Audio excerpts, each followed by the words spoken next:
Happy evening. Happy evening and a warm welcome to all our viewers. I'm Shubha Sanjay Ayers, the chairperson and the director of Mysore Literature Festival, 5th edition and second virtual one. This has become a flagship event in Mysore People's Diary. And now that we've gone virtual, we have viewers logging in from all over the place. On our third panel today, we have Vasudhendra and Dr. Mysore Nataraja speaking on the unforgiving city and other stories. Dr. Mysore Nataraja has worked with the US nuclear industry and the United States Nuclear Regulatory Commission for over 40 years. An acclaimed writer in Kannada, he has published several collections of poems, plays, short stories, and essays. He is the recipient of many literary awards, including the Gorur Award 2004 and Alva's Nudisiri Award of Mudubidri 2018. He currently resides in Washington, D.C. A warm welcome to you, Dr. Mysore Nataraja, and a good morning to you as it's early morning for you in Washington, D.C. Thank you very much. Now it's over to our trustee from Mysore Literary Forum Charitable Trust, Suchita. It's over to you. Thank you, Shubha. A very warm welcome to all of you. Thank you again for giving me the pleasant task of introducing Sri Vasudhendra today. Vasudhendra is an Indian author in Kannada language, known for his short stories and novels. He is a best-selling author in Kannada. Among his 15 books are the critically acclaimed Mohana Swami, which has been translated in several languages. The historical novel Tejo Tungabhadra has become hugely popular. His award-winning collection of essays is called Nammamma Andre Nangishta, which means I like my mother. He is a recipient of several literary awards, including the Karnataka Sahitya Academy Book Prize and the U.R. Ananthamurthy Award. After working as a software professional for over 20 years, Vasudhendra now runs his own publication house in the name of Chanda Pustaka. Vasudhendra is an author whom we at Mysore Literature Festival always feel proud to have, as he has been with us since the inception of our festival. Once again, a very warm welcome to all of you. Over to Vasudhendra. The screen is all yours. Thank you. Thanks, Suchita. That was a wonderful introduction. Thank you very much. I would love to participate in Mysore Literature Festival. It feels very homely for me. Thanks for the invitation and good introduction. Thank you. So we're going to have you every year. So it's like, you become us. Yeah, a warm welcome to all our viewers. Please like and subscribe for our channel. So it's all yours. Sir, we can start our conversation, I think. Sir, Mysore Nataraja, sir, can you hear me? Yes, I can. Yeah, we can start our conversation now. Sure, we can. Okay. I'm very happy to be a part of this literary festival. I hope I will have an opportunity to participate in person in the future. I have this reputation of having Mysore in my name, but having never lived in Mysore, I still have a strange attraction towards that city. But I'm a frequent visitor to Mysore city, and I have lots of family and friends who reside in Mysore. And I'm extremely happy to be a co-conversationalist with one of the most popular short story writers, now the novel writers too, of Kannada literature. And I came to know of Vasudhendra a couple of years ago when we had a literary festival here in this country. We have an organization called Kannada Sahitya Ranga, which is devoted to Kannada literature. And we invite prominent Kannada writers once in 2 years and gather and discuss on some specific themes. And Vasudhendra was our chief guest in our last, the 9th Kannada conference that we had in New Jersey. And he was my guest. And I had the pleasure of spending some time with him, wonderful memories. And I've been in touch with Vasudhendra ever since.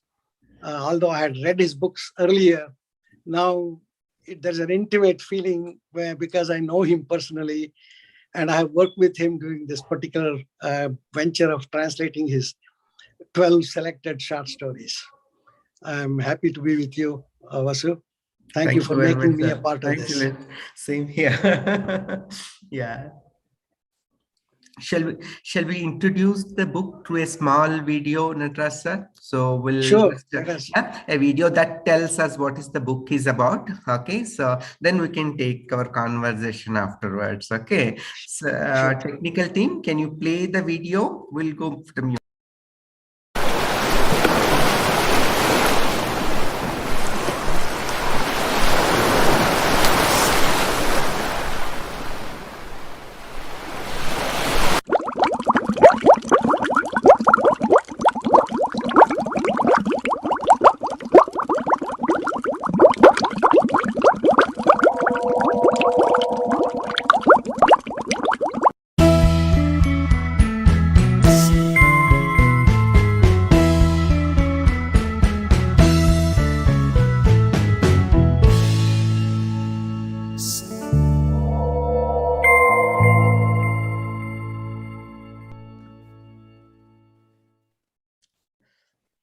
Thank you very much.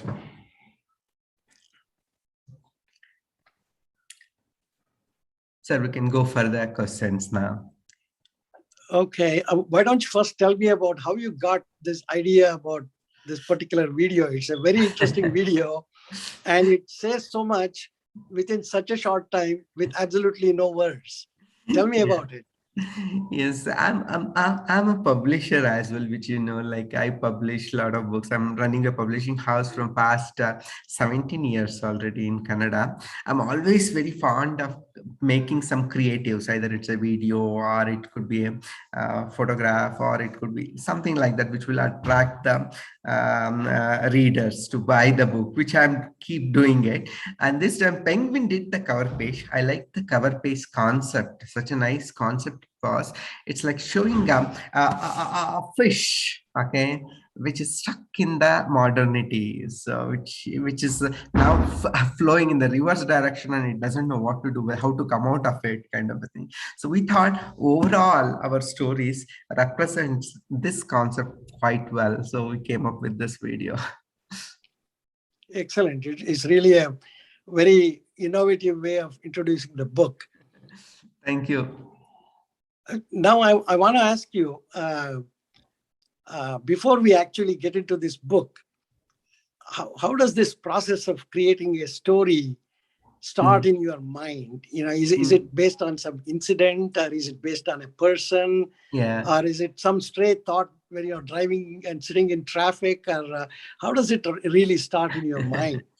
It's for me, like, see, each author has got his own process of writing a story, whether it is a novel, whether it's a short story, whether it is a drama. See, each author will have his own ideas and he will be comfortable with it.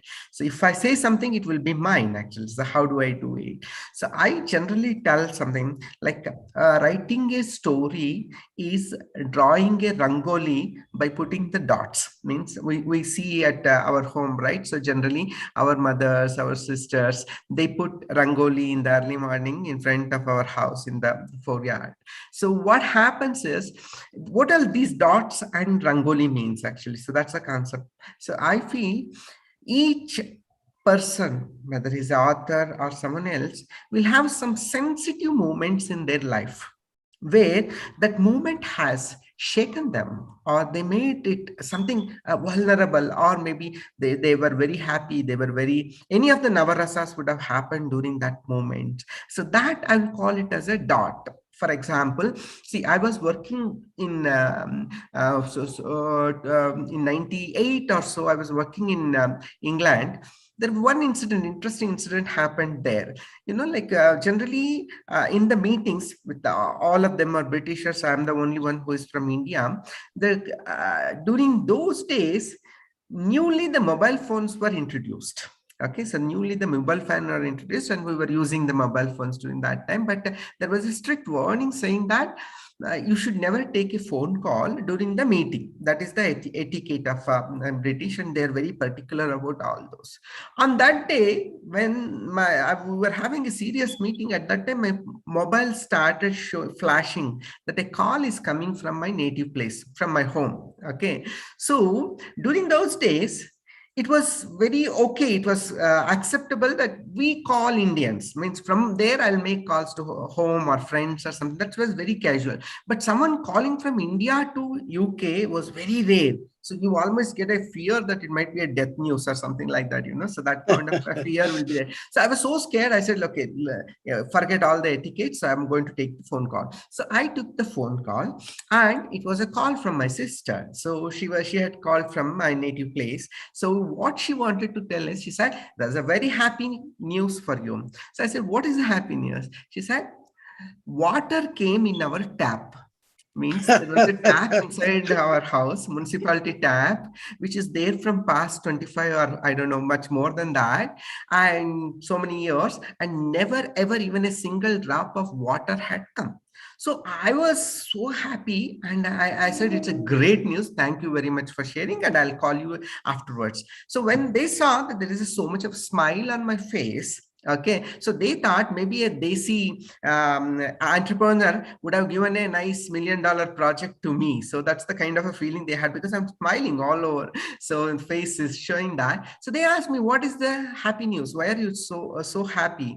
Then I said, today water came in our tap. So they could not understand what is going on. I said, like, no, you don't understand. It's very difficult for you to get what I went through. So like I say, if you touch the shoulder here, it's still hard for me, because always I have carried water pots on my shoulder for so many, from almost half kilometer, 1 kilometer, like that. And water used to come even at night, 2 o'clock, 3 o'clock, and we used to run with the pots even before the day of the examination, PUC examination.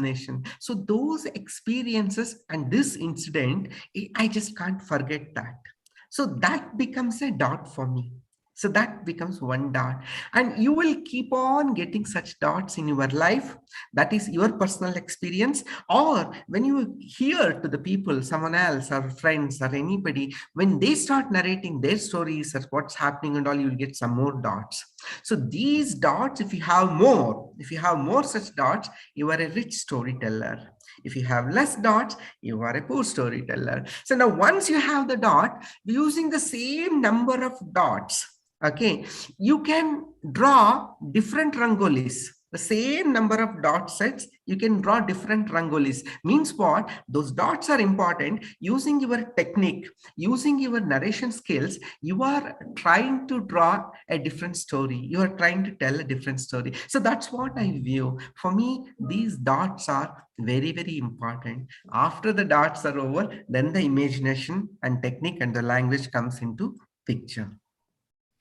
Wonderful, wonderful explanation. This is a very unique way of telling me how the story formulates in your own mind. Yeah. And now I can tell you that with all those dots, you can have infinite ways of connecting them. Connecting, yeah, and you have so many different stories with the same dots. The same dots might be there. Same dots, if you give it to another author, another storyteller, he might come with a different rangoli. He might come with different this thing. So, but many people ask me another question, like, how do you get these dots? Why do you get so many dots? I tell very simple, like that needs a kind of a personality where you can empathize on someone else, you know, like if you are careful to listen to others, careful to observe others, and sensitive while reading any of the news articles or news material, then automatically these dots start showing to you. But if you are not such sensitive, you may not be able to see those dots at all. So the change of personality is very, very important to see these dots. That's why A.K. Ramanujan tells, the A.K. Ramanujan, the Kannada poet and international author. So A.K. Ramanujan tells very fantastic statement. He says, stories are everywhere. Stories are everywhere, but you need eyes, the specific eyes to see those stories. That's what he tells. So what exactly he means? Stories are everywhere, and you need the specific eyes to see them. Means I'll give you a small example or incident which will tell very clearly. See, well, there is a mountain called Tadayandamol in Coorg, Madikeri. I'm a hiker. I'm a very frequent hiker. I go to hiking. So Tadayandamol is a very interesting hiking spot, actually. So most of the hikers go to Tadayandamol frequently. See, in the Tadayandamol, we have a base camp at the base of the mountain. Okay, this base camp house is very pretty big, but very different. Some artistic things are there and all. So we used to go there, eat our food and drink water and keep some excess baggage there, and then start our trekking. That was our way of going to Tadayandamol. 3 times I have done the trekking. Okay. Afterwards, what happened? Sometime recently, someone asked me to talk about Masti Venkatesh Iyengar's Chikavira Rajendra. For 125 years is completed for Masti. So in recognizing that, so can we do? So I went and purchased the new copy. I had read that story, but I had forgotten. So I bought the new book. So what is there is in this book, something very interesting. When I opened a couple of pages, there are photographs in it. And one of the photographs is this house. Okay, I was shocked, like, what is this? Why this house has come? So I have seen this house 3 times. I've gone to Tadayandamol. So I have seen this house. So why it came? Then I started reading the foreword by the Masti Venkatesh Iyengar, and he tells very clearly. So there is a mountain called Tadayandamol in Coorg. I went there, and there's a base camp there, which is a very, very unique house, or it's like a palace actually. I got very curious, and I started asking people, what is it all about? So who are living in this house, and what is the story about it? And people started talking about Chikavira Rajendra. Then I got a lot of interest, and then I went behind that subject and I got this novel done. So Chikavira Rajendra is a Gnanapita Award book actually. So Masti got Gnanapita Award for that particular book. See, the same spot, I have gone twice and I could not see the story. But Masti has gone once. He's so mature and he has seen the story in that house. That's what is the difference. So stories and that story everywhere. was always there. Story was always there, and there Always was there. someone who has got the eyes to see that story as required, and I could not do that. He did it actually, though I'm much later, of course, but what I'm telling you, it didn't flash me that there's a story here, but for me it flashed. So that's what is important actually for the story writing. You should be very, very much aware and conscious that there are stories all around us. Many times what we think is like stories are always outside. No, it's not. It is surrounding us only. There are a lot of stories, and we need to be empathetic to see them. So that's what the concept which I always feel. I think now we should come to our book. Sure, sure. I call it our book, although it is your book.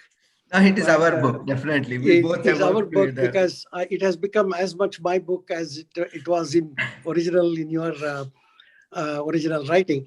We'll talk about translation a little later. But now, can you tell me how you came up with selecting these particular 12 Yeah, stories for this yeah. collection? Yeah. See, I call these stories generally as a Hampi Express story in Kannada. So it means a Hampi Express.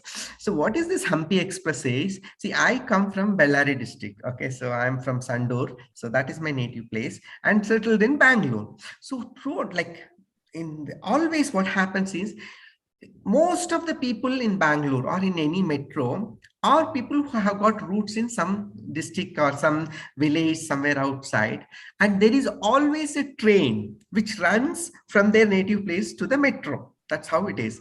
So I call these trains as umbilical cord, Hokkuluballi. So umbilical cord of my mother place and myself where I am staying now. So it's always keeps on supplying me the the juice which is required for my survival. So that kind of thing. So my journey, whenever I see, so I cannot miss these two places. One is my Bellary, one is my Bangalore. So they come and go. The impact of this there and that impact, the Bangalore's impact on my native. So these I see quite often. So they have always encouraged me to write stories. Many of them, I was astonished when I came first time to the Bangalore and started working here. And when I go back after so many years from Bangalore, go back to my native place, again I get astonished what's going on here. So I feel this kind of a Hampi Express or the umbilical cord exists for everyone who lives or who dwells in metro cities. So that's how these stories have been formed. So they have some root either here or there, and they interact and they will have impact from one place to another place. So that's the kind of stories which we have chosen here. And also there was one more careful choice here also. My Mohanaswamy, the first book, the short story collection, the Mohanaswamy, was completely on LGBT theme. So Mohanaswamy is a homosexual, he's a gay man, and it was completely revolving around Mohanaswamy and his experiences. And that was the kind of a book which we published. And now it's completely different to what I have seen outside the LGBT world. So what is that I have seen? So that's what is coming in this collection. The characters that you develop in your short stories, they seem to be almost real. When we read your stories, everybody can identify a Kashamma or a Venkaya or one of those characters that appear in your stories. The way in which you explain and describe, and without being judgmental, when you bring in those characters, almost every one of us will be able to see the person and the location. I can sit in that Guttakal junction along with the lady who is waiting for this porter to come and transport her from one platform to the next. It's almost like, it's so descriptive. It is almost like a film. You can actually, you're seeing a film when you read your book. It is so descriptive. It's so precise, and it leaves an impression on the reader's mind. So I'm pretty sure all these experiences that you have had appear in these stories, and the characters. How many of these characters are real and how many of them are imaginary? That's a tough question to ask, actually, to answer. So there are some real characters. Definitely all the authors gets influenced by the real characters, but that is not the success of an author. Just portraying the characters which you have seen as it is not a success for an author. What it is the characters which you don't know, also you should be able to portray it and show it as if it's a real character. Though I won't believe that writing in the present this thing itself is the right technique. So Vastava Katana, which we call, right? So that's not always the best. I even like the fantasy also. So I have a dog which will recognize Apaswara, so off keynote, whenever someone sings, no, it will find out the apaswara. So that kind of characters also have felt. So I feel like, yes, I have seen some experiences are there and I have seen some character, but they won't come straight as it is. Many times a man becomes woman. So sometimes a woman becomes the man, or sometimes even a man can become a dog for me. So I can convert the same empathy with the dog and I can explain what is happening. So kind of a thing. So this is a technique which you get after writing so many stories. I'm writing from past 25 years in Canada. So now it's okay. But what happened is actually the challenge I faced is when I wrote the novel and the Vijayanagara history. So when I started writing the Vijayanagara history 500 years back, so I just don't know how things were at the Vijayanagara period, or for that example, even in the Portuguese, I don't have any idea what kind of people were there, what were their lifestyles, how things are there. Only thing is I had to keep on studying, and based on your study, your research, what you had done, so you had to portray those characters. That was a real challenge for me. So I was wondering, like, how God, so how do I do? So do they look realistic or do they look artificial? But thank God, so when people read the novel, they all felt it's very realistic character, so we can feel that, so at one point of time, writing a realistic story is more of a technique which you learn.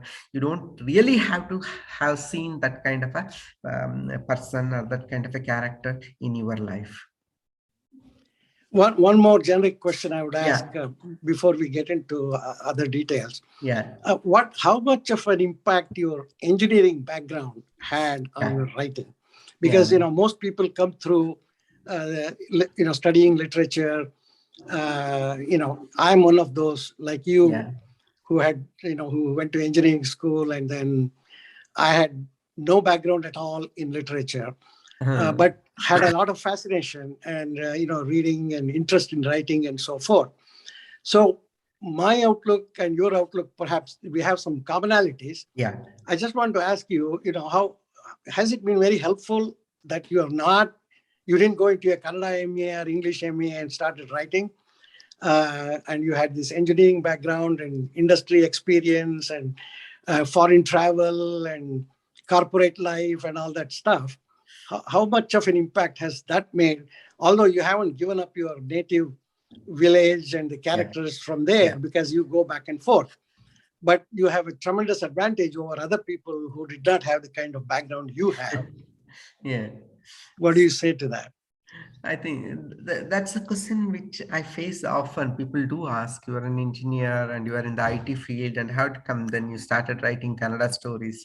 So see, for me, storytelling can be done by anybody.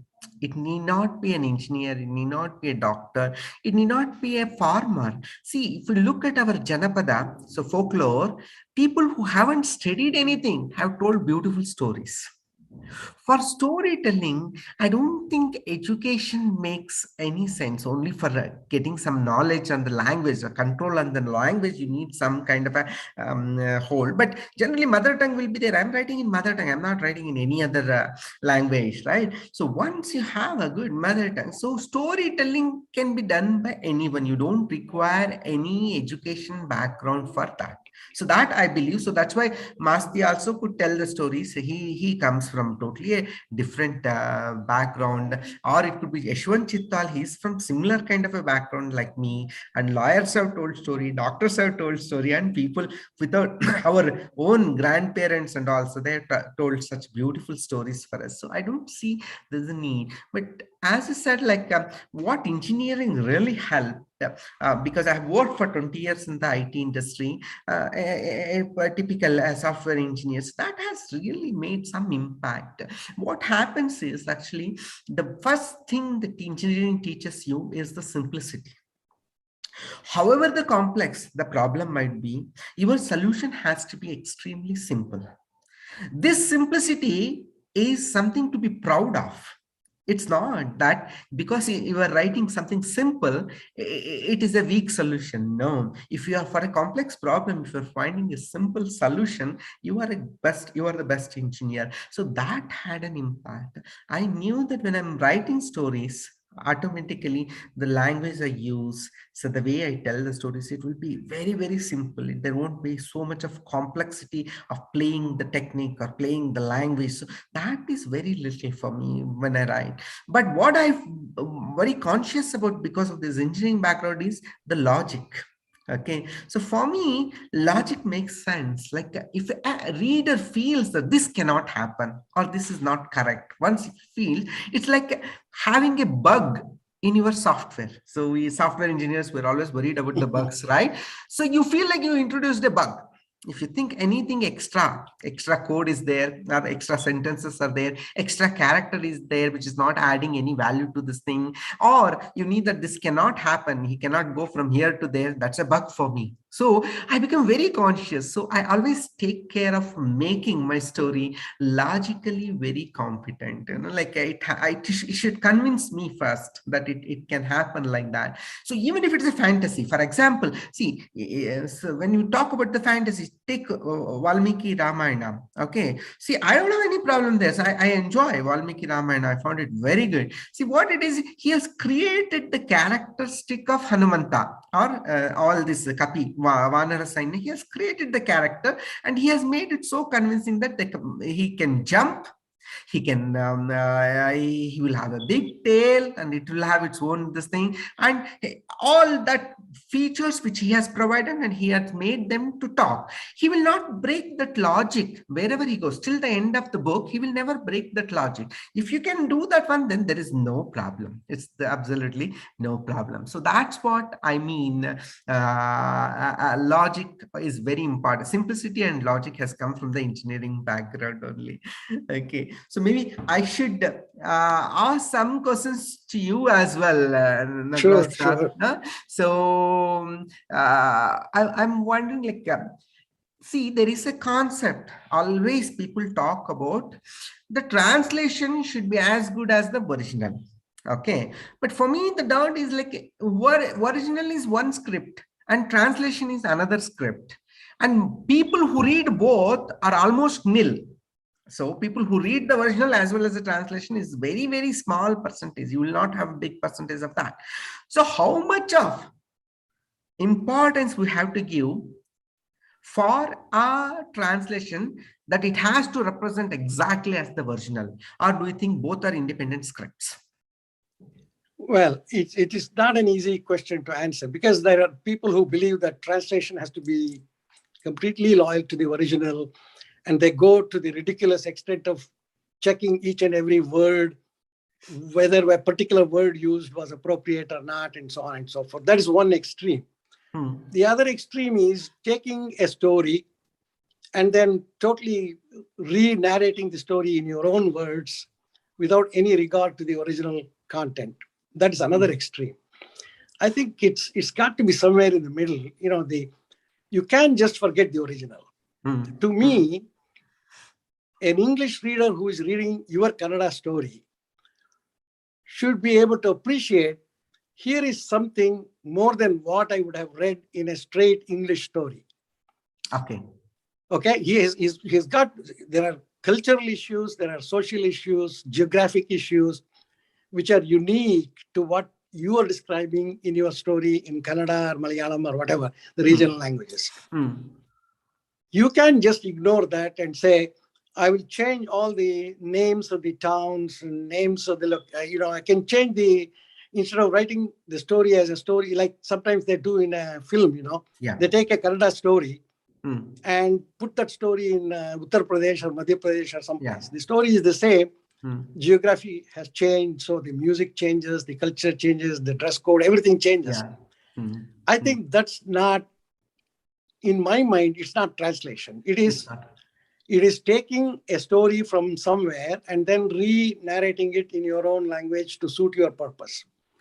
But if you're really talking about translation, I think the translator has to be aware of the fact that there are certain unique features of each language and each storyteller.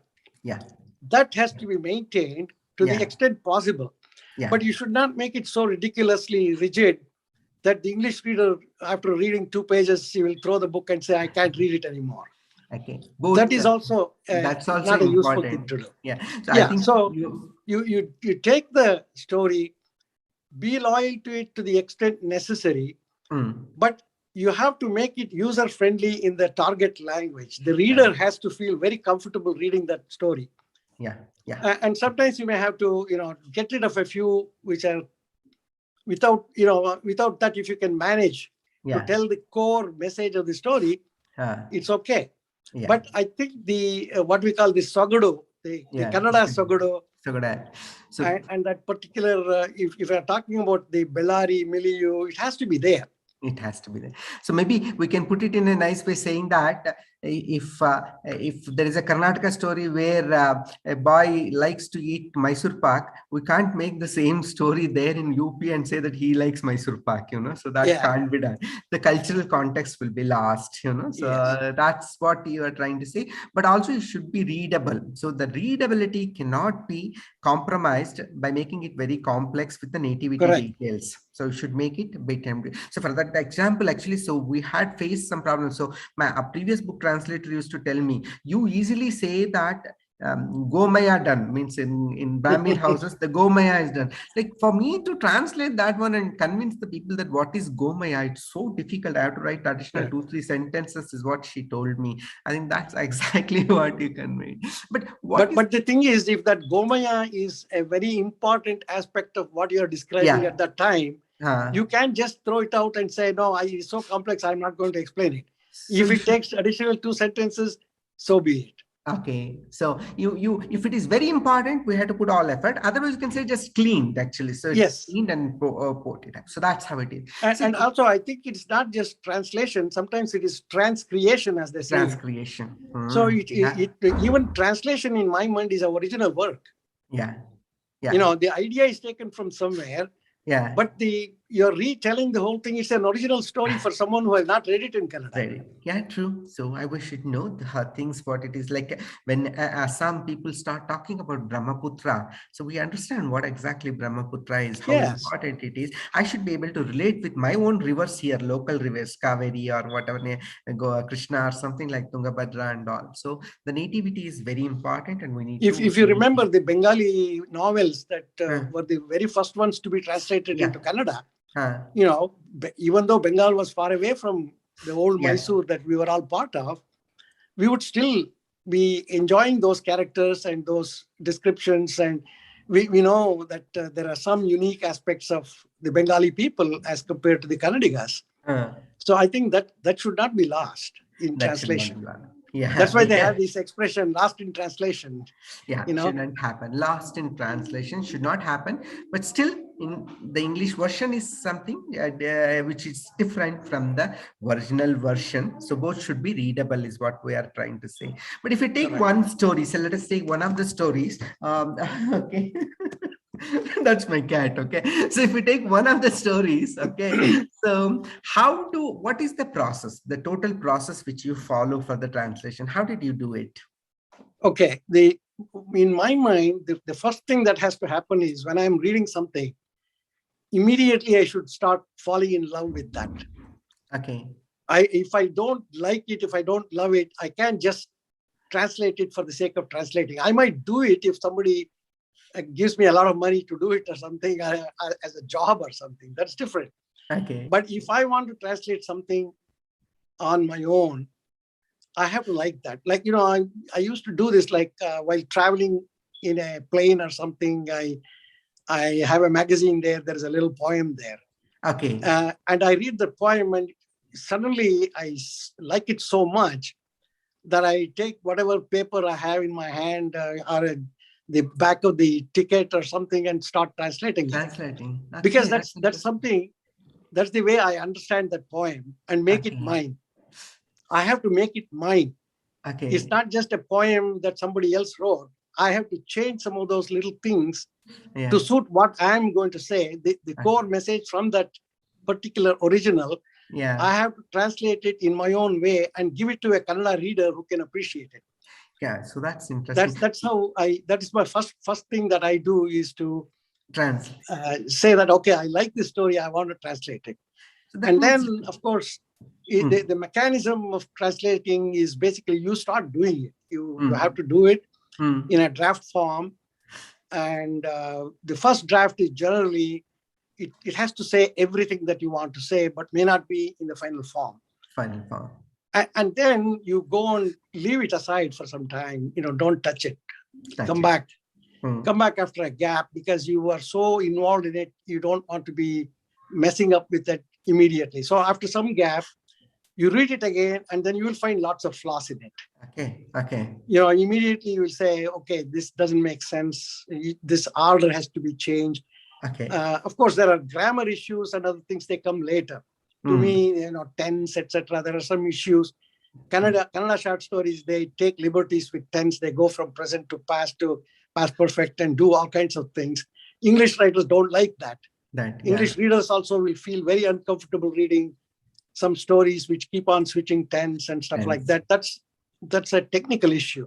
Yeah. But to me, the main theme and the core message of the story has to be there, in the translated form. Okay. That will be my first clean draft. And then I'll give it to somebody who has read the original. Okay. That's my process. I give it to somebody who has read the original. Okay. And who can read it and say, does it really say the same thing? Has it come out well in the target language? Right. So that's one way of vetting it. Yeah. And then I would give it to somebody who has no knowledge of Kannada at all. Yeah, that's good. And that person will read it. And if it makes sense to him or her also, that means you have passed the test. Yeah. It's important one actually, because many of our own Kannada people are there in US who absolutely cannot read or write in Kannada. So those generation is also very important for us to give our stories to to go one step further, you should give it to somebody who is not familiar with our culture. Yeah. A person, like I have given it to some of my American friends sometimes to read my translations. And they will translate it and then come to me with questions. Then I know that a non-Kannadiga, an Indian non-Kannadiga, how does he react?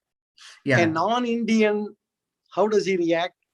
When you get all those feedbacks and then fix the language and fix the grammatical issues and all that, then your process is complete. And of course, you go to a good publisher like Penguin, they have their editors who do their own cleanup job. Yeah. And that really improves the readability quite a bit. I think I should congratulate you on that, because people are saying that the translation has come out very well. Most of the friends who read these stories who are not Kannada people, they all are appreciating the way that stories read, and they say absolutely they don't have any problem in readability. So that credit goes to you, as well as the Penguin team who was also interested in editing the things, right? We are getting few questions. I'll ask you one more question and then we'll go on to these questions. Okay. Sure. So one question is, what are the new learning from this project? Means with this project, did you learn anything new which you would like to carry on for your next project? Yeah, well, definitely one thing I will do now is the first draft which I prepare, I'll be a lot more careful. Okay. Yeah. That's what, normally I'm used to doing it fast. I just want to do the first draft fast before I lose that interest at the heat. Okay. That push in me, which is pressing me to do it, I do it. Now I think I've started thinking a little more and then taking it a little more easy. Maybe I shouldn't push myself too hard. Yeah. I should take my own time and do it a little more carefully and maybe read it a few more times and then pick more of the mistakes if possible, which is possible. If you have to read it as somebody else's text, not your own. I'm in my own profession. I had to read the reports prepared by numerous people, and the engineers and scientists are terrible in writing reports. Their language is bad, and they don't organize their thoughts properly, and there's no beginning, middle, and end. Many of them have never written an essay in their whole life. But the point is they have all the information there, and you have to convey that And normally I had to convey it to people who do not understand my subject. Okay. Yeah. So Yeah. there is that already the training in me where I have to take a complicated theme Yeah. and put it in such a way that even my bigger, bosses who don't know the subject will be able to understand and appreciate it. So Yeah. I think that training has helped me quite a bit. That's interesting, actually. So the job work, just like I spoke about my engineering background. So your engineering background also has helped you in Yes. translating, so in working, and that's pretty nice. I also translated a couple of books, one from English to Kannada and one from Telugu to Kannada.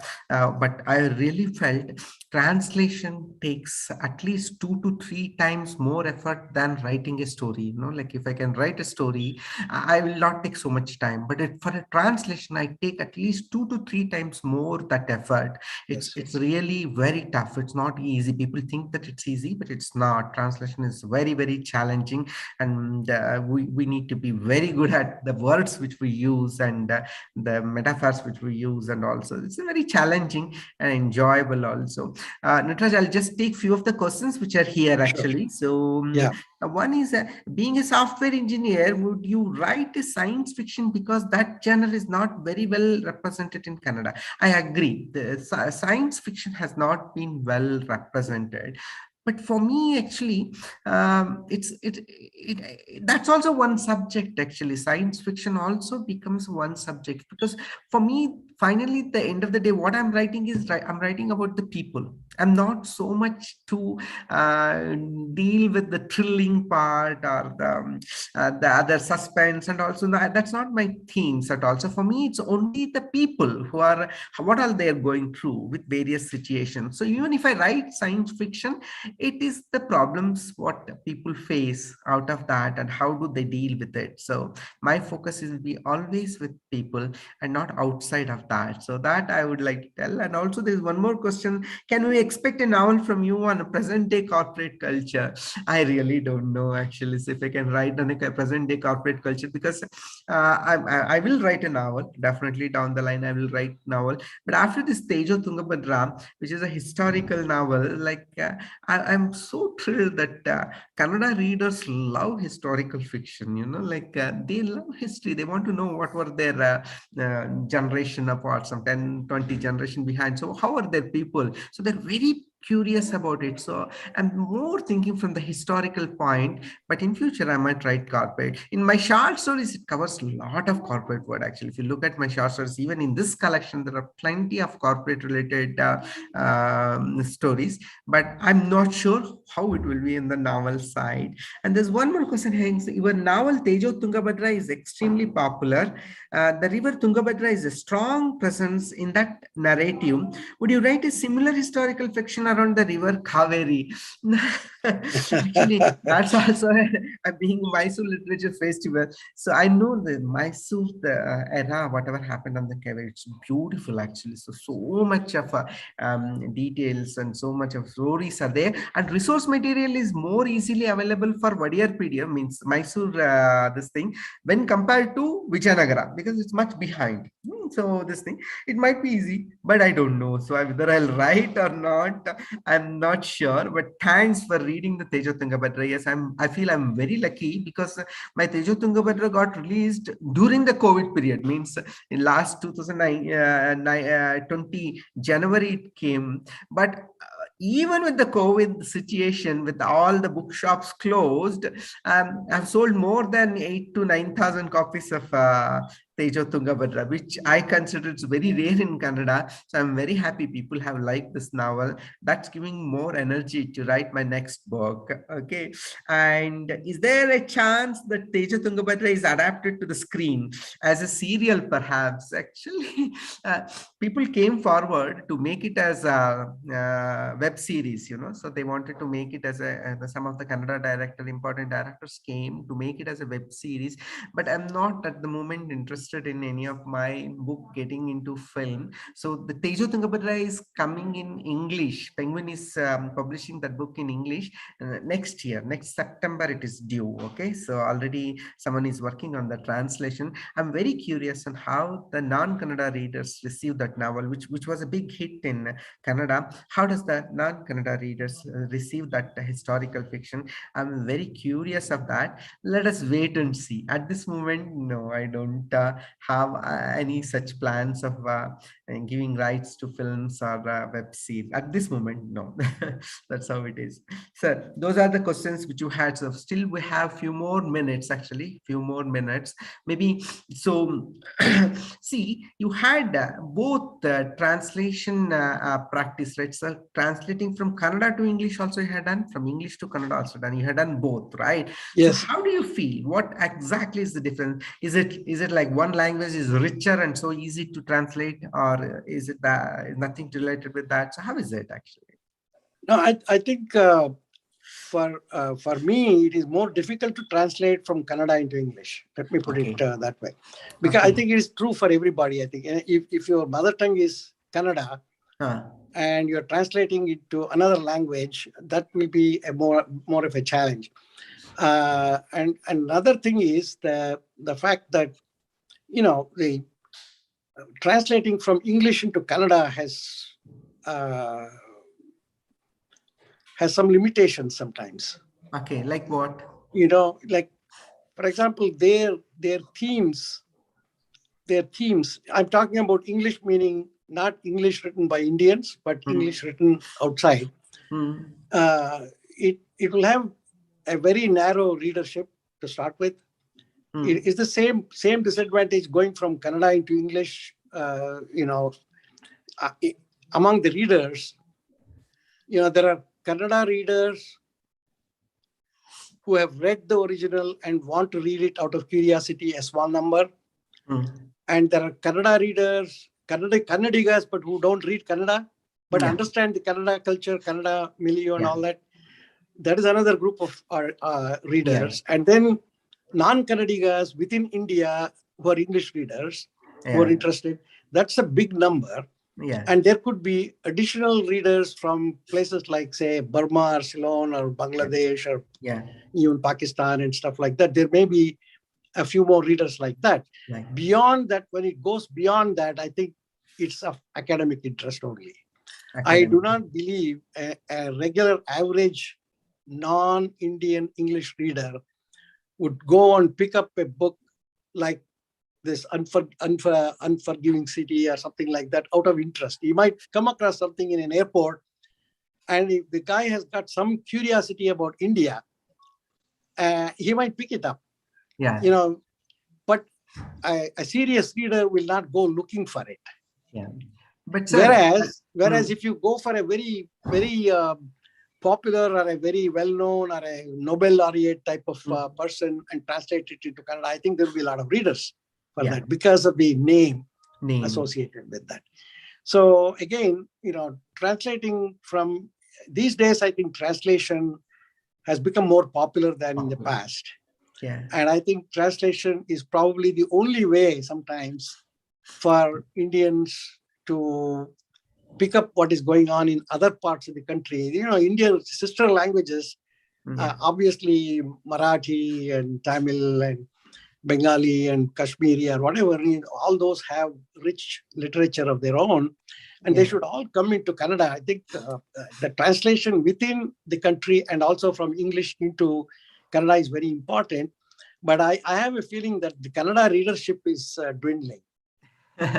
That is always being a challenge, but maybe I would like to tell something else here. Actually, when you talked about translation within the Indian languages and the English, right? See, it's I'll explain that with a metaphor. In Sanskrit or in our Sanskrit literature, always we speak about navarasas, right? So we tell about navarasas, but actually the number of rasas which are there is only 8. It's not 9. So what we have rasa called Shanta Rasa.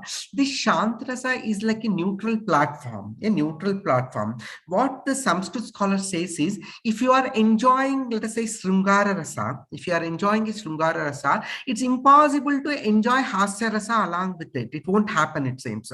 So any rasa, if you are there, you have to come back to Shanta Rasa. You have to come back to the neutral stage of a Shanta Rasa and then move to the next rasa, say Raudra Rasa, or I'll come back and I'll go to the Bibhatsa Rasa. That's how it works, it seems. For me, I'm feeling like this neutral platform, what we're talking about in Navarasa, it's a Shanta Rasa, has become an English language now. So your book, so which is there in Kannada, unless it comes in English and becomes popular, the chances of this being picked by other languages like a Tamil or Malayalam or something like, it's very remote. So English is dominating so much in our life because it has become an international language. So everything has to go there and then come back. So that's how it has become. So that's why the English translations are important for Kannada also, I feel. So because we have such a rich literature, especially the fiction, Kannada can be always be proud of what it has produced in all these centuries. So one of the best fictions which we have produced, but still we haven't received such appreciation from outside Karnataka about Kannada works. Only very I can expand on that.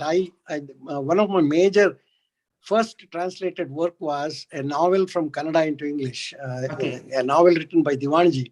In fact, I picked it up as an experiment because it was a very small in volume, although it is very significant in terms of its content. So I could not find anybody to publish it in India. Yeah, that's how it was. But the times have changed now, Nataraja. So now most of the major publishing houses are showing interest in the regional language. Look at the JCB Prize long list this year. So there were 3 Malayalam books. The 3 Malayalam books, which were translated and they were competing. And still there are 2 in the short list as well. And also the 2 books from Kannada. So one is Gachar Kochar from Vivek Shanbach, and also Jayant Karkini's No Presents Please have done very well internationally. So not only in the national, so internationally they have done well. So we can look forward for a better readership for our Kannada fiction down the line is what I'm hoping for. So if we'll go outside, like we have all read so much about Bengali literature.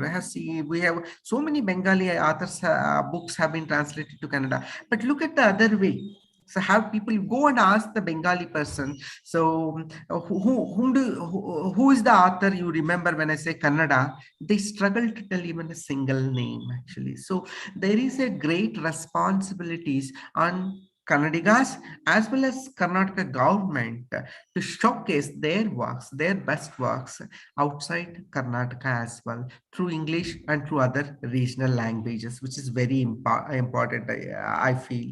There's one I more think question that will happen. That will happen if the translated works are recognized, at the times of awards and discussions and book clubs and stuff like that. If it happens, I think translation also will get its due place. Yeah, I think there is one interesting question which I'll take it up. There's someone has asked, saying you are very empathetic to the women characters who suffer under poverty and orthodoxy, like widows and single mothers who struggle immensely. Were these characters developed from personal observations? Yeah, see, I have seen.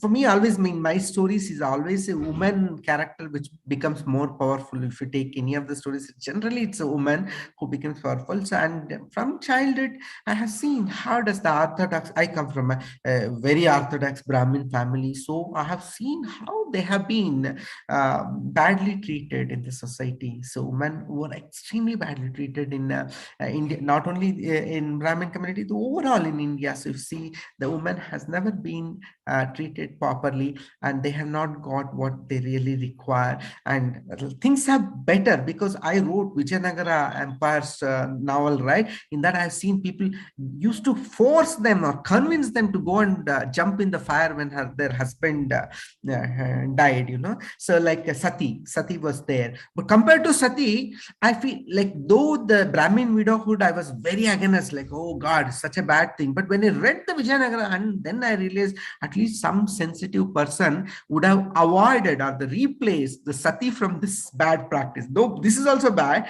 but he would have made a progress there, is what I thought. And it's throughout the world, always woman has not been treated properly. She has always been means she hasn't got hurt you. So I think we need to be very kind, and being kind to women is one of the most important themes in my stories, and as well as the novel. Doesn't mean that I don't have a bad woman in my novel, so she's also there very much, just like any other thing. But I'm empathetic to the woman's things, like so many days. I still remember my mother used to make a very nice kheer. Okay, so the kheer was, she used to make so nicely, and we used to love the kheer. And like I have observed, we have never appreciated her when she makes a very good kheer for us. But whenever it has gone bad for whatever the reason, sometimes once in a blue moon it becomes a bad, everyone will jump on her. Oh, you spoiled it, you spoiled it. And throughout the day, we keep telling her that you spoiled the kheer. So that is the attitude we have towards the woman, which has to be changed. So which has to be changed. Yeah. I think we're come to 8 o'clock now. So Shubha, do we have time, or should we close it here? Continue for another 5 minutes, maybe. 5 minutes? Anything Okay. about that, Yeah. then I'll come back. I'll come on. Yeah, sure. Thank you very much. So we have 5 more minutes. Maybe we can take it up. Like, as I said, like, so I always like wanted to see how does a story from the Kannada or from some other language to Kannada will have an impact. And I am very serious about the translations, actually, because I run a publication house. I'm very quite serious about the translation work. Very interestingly, we translated a book from Tanzania. So Tanzania, so it's Kenya and Tanzania, the author from Tanzania and Kenya. This work is like about a person, about a boy who is a young boy. How did he struggle to complete his 10th standard? His education is only 10th standard, but the journey to complete his 10th standard is so tough. It was so tough, and he has written a almost like autobiographical novel. It is the autobiographical novel. What had an impact was very interesting. When we published this novel in Kannada with a very nice translation, it was, when we published this, most of the Dalit boys, some of the Dalit boys who know, they told me this is our story. Just like the boy who has struggled for completing the 10th standard, we have done the similar struggle in our life. So though we say that it's a different country story or from some other place the story has been taken from, it could become our own story. A Kenyan boy or a Tanzanian boy story could also become our own story, which is very interesting. So that's why I'm very curious. Even these Kannada stories, when someone reads in some other part, maybe it's in China or whether it's Europe or it's in the Spain, so it might feel like it's their own story. Because I believe that if we can read a Spanish literature so passionately in Kannada, right? Most of the Spanish authors' books are there in Kannada. So we read it so passionately sitting in a small village in Ballari district, if I can do. Why not a Russian boy or a Spanish boy sitting in his village can't read a Kannada story?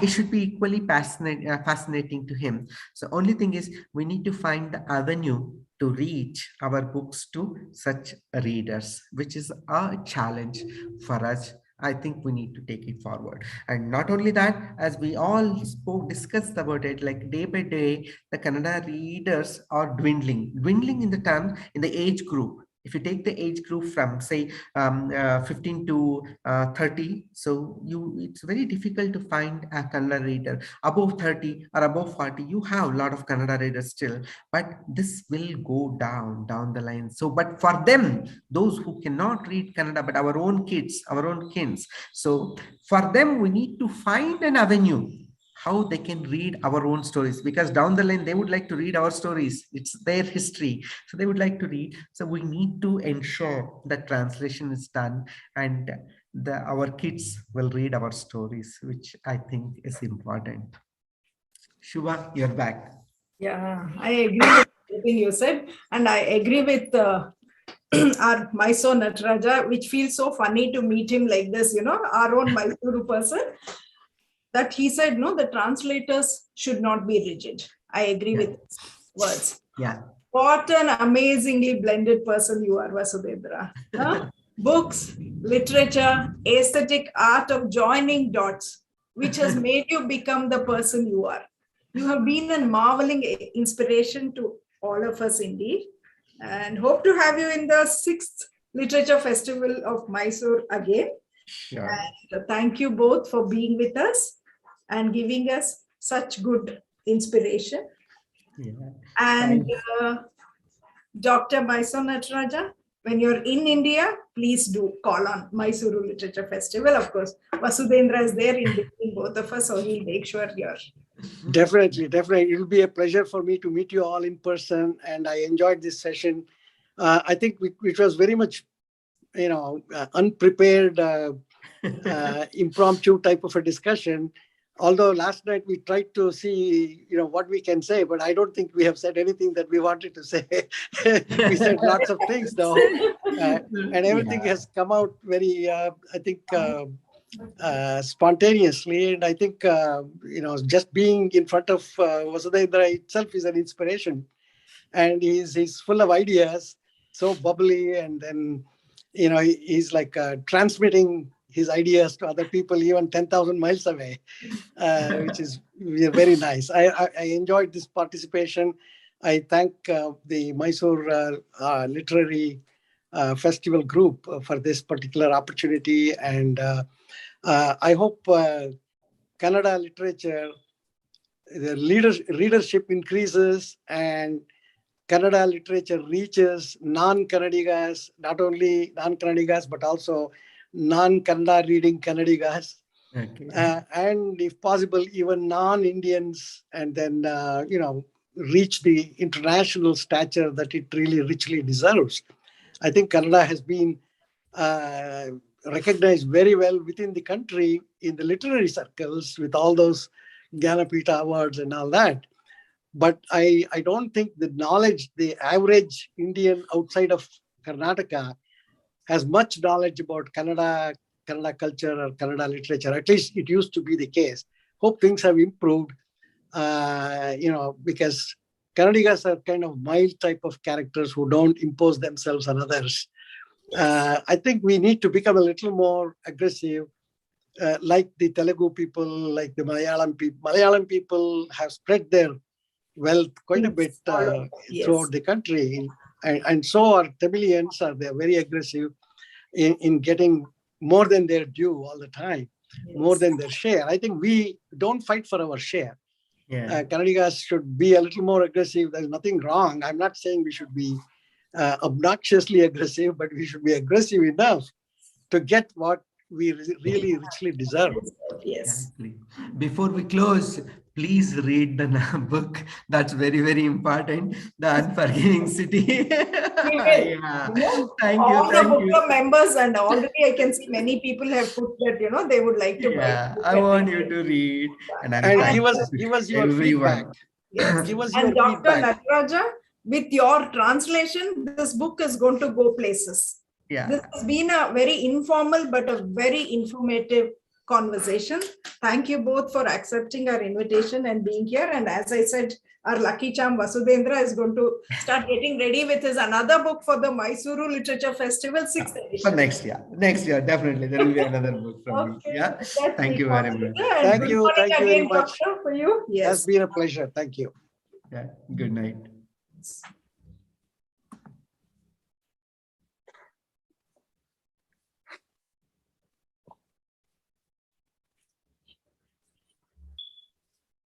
ಇದೆಲ್ಲ